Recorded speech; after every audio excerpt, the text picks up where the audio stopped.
another episode on Fentala Sports Hub. Of course, it's your girl, Fentala, the girl who knows all the latest happening in the sports world. Now, of course, the Premier League has started this weekend, especially today, Friday. And which better way to start it off with the defending champions Liverpool taking on Bournemouth? Now, I think it's going to be an interesting game, and definitely Liverpool will be looking to build on the momentum they started off last season.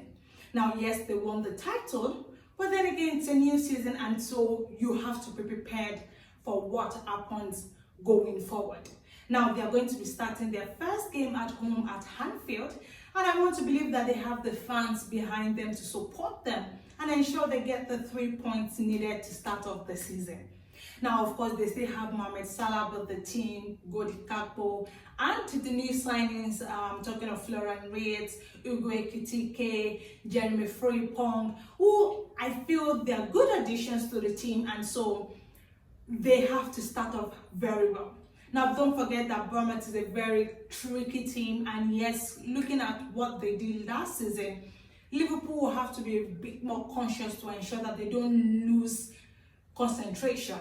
Now, if you look at the game they played against Crystal Palace in the Community Shield, I think they lost focus a little bit, and that gave Crystal Palace the chance to eventually get the equalizer, which led to penalties. But you know what, there's the Premier League, and it's going to be a different ball game for them, but they should be able to win that one. It's going to be quite slim, but it should be a 2-1 win for Liverpool in that game today. On Saturday, we are going to be seeing how Aston Villa and Newcastle. Now, Newcastle, for me, I think they've struggled a bit in the transfer market. They found it a bit difficult to get players into the team, but I also feel like they have majority of their squad players still with the group, and so that consistency is still needed in that squad. And it's quite surprising for me how they don't have players joining them, because they are going to be playing in the Champions League, and so I don't know why it's difficult for players to want to join them. But then let's see what happens. They're going to be facing off an Aston Villa team that also struggled a bit last season towards the end of the season, but were able to get European competition going. And so these two sides are going to be quite interesting to see how Emery does with Aston Villa and Eddie Howe does with Newcastle. Now, unfortunately for Newcastle, they don't have Alexander Isak with the old transfer issue with Liverpool going.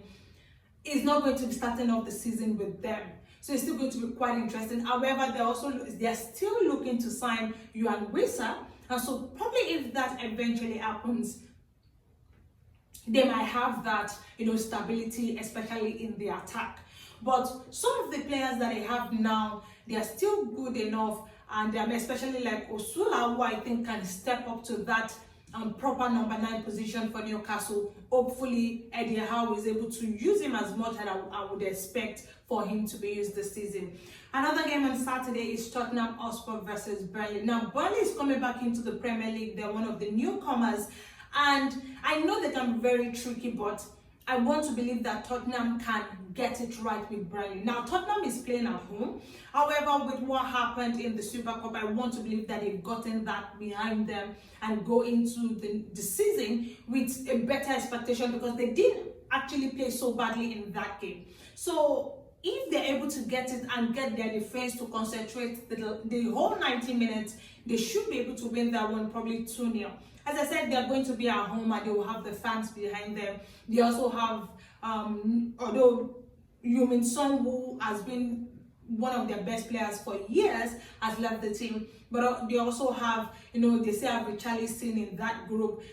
And Mateta's years has had a difficult start to life in that team, but I want to believe that the fans should give him a bit more time to gel with that squad, and eventually they will start to get results. Now, don't forget, they have Thomas Frank, who I think is an exceptional coach.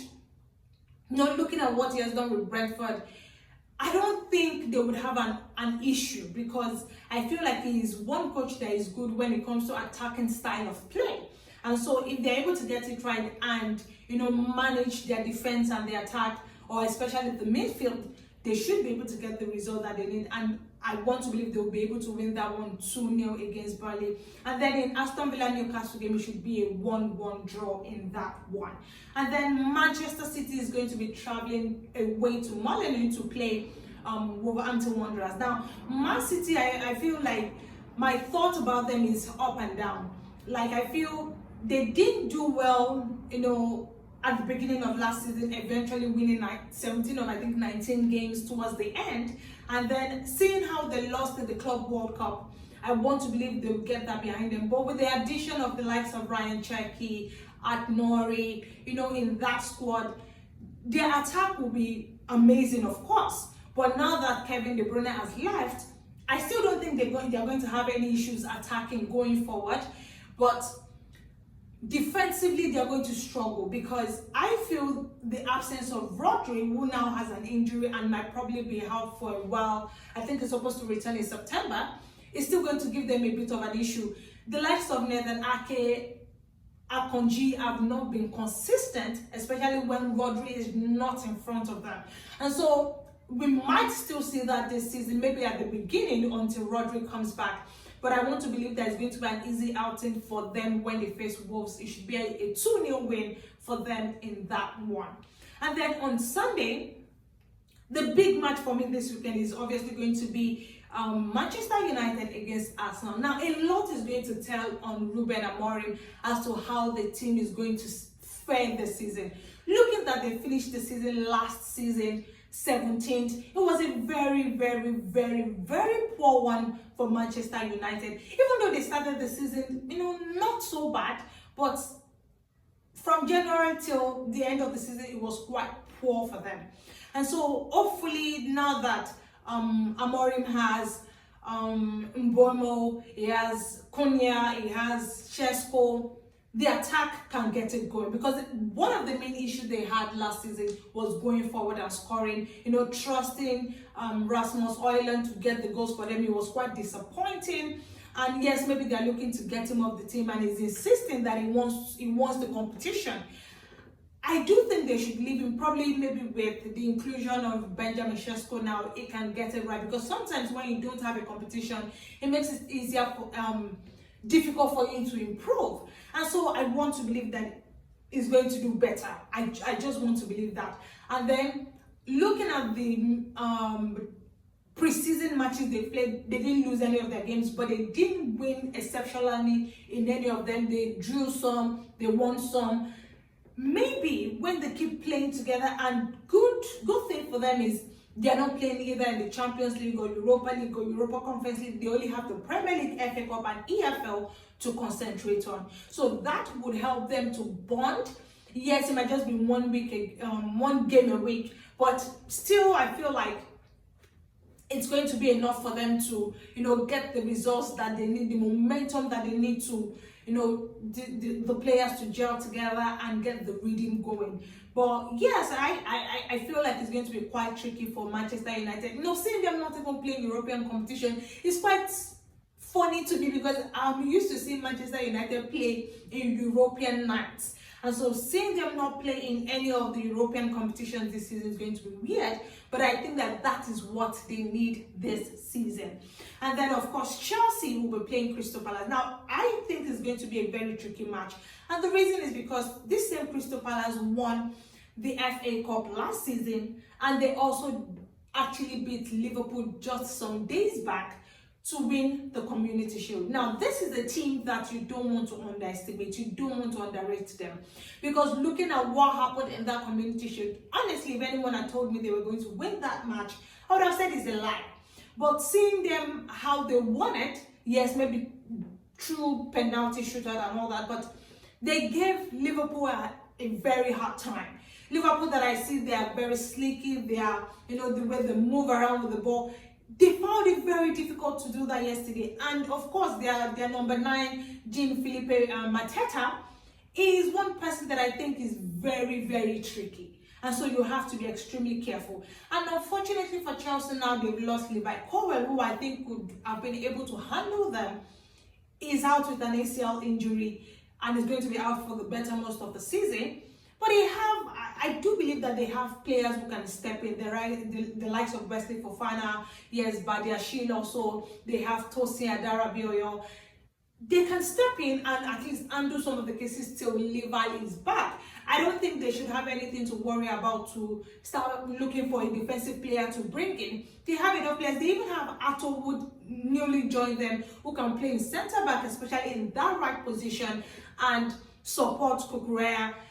I do think that Chelsea can get the win against them, but it's going to be quite tricky. It might probably be a very slim win, probably like a 2-1 win or a 3-2 win, but it's going to be really tricky. And looking at the momentum that Chelsea is taking into the first game, you know how well they did in pre-season, and especially in the Club World Cup, regarded as world champions, you don't want to start off losing your game. And so it's going to be really important to get that 3 points in the bag. Yes, you're playing a very tricky team, which is Crystal Palace, but you want to get it right. You want to get that win and get that sorted out, get that off the way. It's how you start that determines how you move forward in the league. And so definitely it's going to be a tricky one. But I also think in that Arsenal and Manchester United game, it should probably be a draw. Yes, I get that Arsenal is quite... they now have a number 9. They have, what's his name now? Victor Gyökeres, right? The I don't know what what the celebration is, but yes, they have Victor Gyökeres now, who I think is one of the most prolific goal scorer in the top 5 leagues. I wouldn't even lie, he scored a lot of goals last season for Sporting, and so yes, maybe it would be that one missing piece in the squad. They have everyone, I think, in other positions. Now, yes, maybe because Thomas Partey has left, they've now signed Nogard. They've added 1 or 2 other players that I think are not bad. They can get the momentum going, but it's still going to be you see, those 2 teams, they always have it very interesting between themselves. And Manchester United is playing at home. So I feel like that is going to end in a 2-2 draw. But it is what Manchester United needs, right? They need to not lose the match. If they are able to get a draw, yes, that makes sense, because it's an Arsenal team that are not losing focus, they're not losing concentration, so it should be perfect start for them with a draw in that game. And then on Monday, obviously, Leeds, one of the newcomers also, are going to be hosting Everton. Now, Leeds, for me, they are very stubborn team. Like, I feel like they know how to catch you when you least expect them. That is why I find them very irritating. really irritating, but they're just coming back into the Premier League, so let's see how that turns out for them in that game. But that, I feel that should be like a 1-1 draw or something for Leeds. Then we head over to La Liga, who also are starting their league this weekend, and obviously starting also on Friday with Girona taking on Real Vallecano.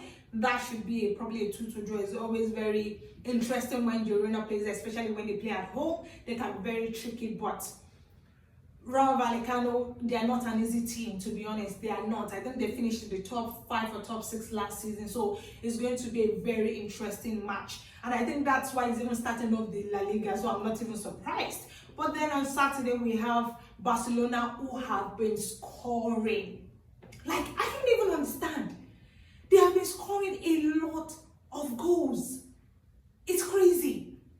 The preseason matches I watched, man, they scored 4-0, 5-0. Like, they were beating teams out the park. Lamine Yamal, yes. Rafinha, of course. Like, Pedri. That's what is, I mean, I don't even understand. I don't understand. Like, they are one of the teams you actually have to watch out for in the UEFA Champions League, because I think they're going to beat a lot of teams out the park this season. But yes, they're starting off their game on Saturday against Mallorca, and I think even though they're playing away from home, it's going to be an easy win for them. Really, come on. That should be an easy 3-0, 4-0 win for them. If they don't even score more than that, I won't be surprised. I will be surprised. But yes, that is on Saturday. And then on Sunday, we have Atletico Madrid, who I think they are usually the bridge between Real Madrid and Barcelona. They just always have a way of sneaking into that top 3, but it's going to be another interesting one because they're going to be playing Espanyol at home. And then on Tuesday, Real Madrid will be playing their first game against Osasuna. That should be an easy win for them, even though I still feel like Real Madrid is still struggling, looking at how they left the FIFA Club World Cup, losing so badly to Paris Saint-Germain. I want to believe that Xabi Alonso has gotten a hang of the team, and then they can get the momentum going. And then in Ligue 1, where I'll be finishing some of the games for this weekend, we have Rennes taking on Marseille. That is going to be also a very tricky match. Marseille, particularly, I feel like they want to build on the momentum they finished last season. I think they finished in the top 4, and so this time around they are traveling away to Rennes to take on Rennes that struggled a bit last season. And then on Saturday we have Monaco against Le Havre. They are playing at home. It should be probably an easy win for them, maybe a 2-0 win against Le Havre. Le Havre like literally avoided relegation by a slim margin. Yes, so they have to start better this season. And then on Sunday, Nantes will be taking on Paris Saint-Germain. Now, they won about 4 titles last season. They still have their team. They still do it. Ousmane Dembele, Vitinha, Kvaratskhelia, Nuno Mendes. About 9 of their players are in the Ballon d'Or 30 team. So they'll carry on with the momentum. Obviously, yeah, I feel like it's going to be an easy win against Nantes. Yeah, it's going to be an easy one for them. But those are some of the games we are going to be looking at this weekend. And of course, we might probably be doing a watch along with some of them over this weekend. So stay tuned to the channel. Don't forget to subscribe. Please share with your friends. Subscribe. We are looking to grow the channel. As you can see, we are in a new space, and so more content will definitely be coming to you guys. But also don't forget to share your thoughts and which of the games you think is going to be quite interesting this weekend. Also, don't forget to follow us on all our social media handles at _official FSH on Instagram, Facebook, and Twitter. _official FSH. Well, that's much I'll be talking about with you guys today. Until the games are officially started tonight at 8 p.m. between Liverpool and Bournemouth. Share all your thoughts in the comment section. I will be reading, and please don't forget to put on your post notification button to get the videos when they drop. You want to be one of the first people to watch it, right? Okay. Anyways, that's much I'll be able to talk to you guys about today. Until I come your way again, I'll probably do a review of some of the games I played this weekend. Don't go anywhere. I'll see you in the next video. Bye.